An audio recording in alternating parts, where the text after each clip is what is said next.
Hola, amics meus.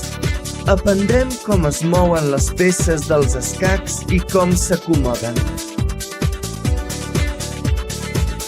Ja no us emboliqueu més. Els 8 peons sempre van al davant, a la fila 2 i també a la setembre. I al principi poden avançar, si volen, una casella o també dues, però mai enrere.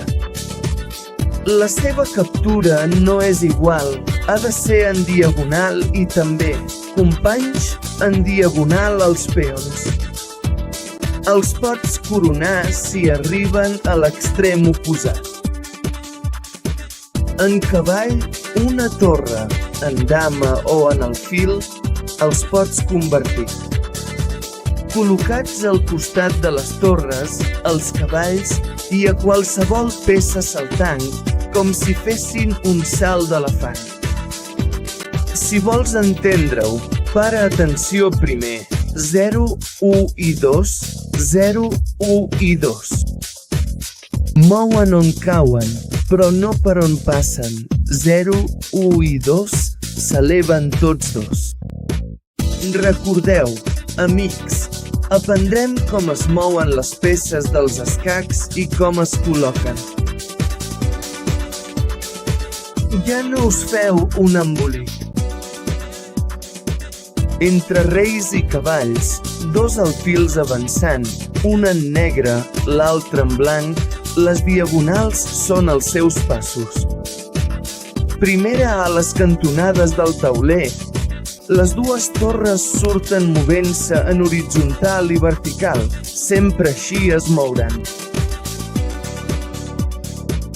Recordeu, amics, aprendrem com es mouen les peces dels escacs i com es col·loquen. Ja no us feu un embolic. Una bella dama sempre es col·loca al seu color i es mou en totes direccions. Cap amunt, cap avall, de costat, en diagonal, però com un cavall no es mourà. I per últim, el rei al costat de la seva dama es mou com ell vulgui, d'una en una va avançant.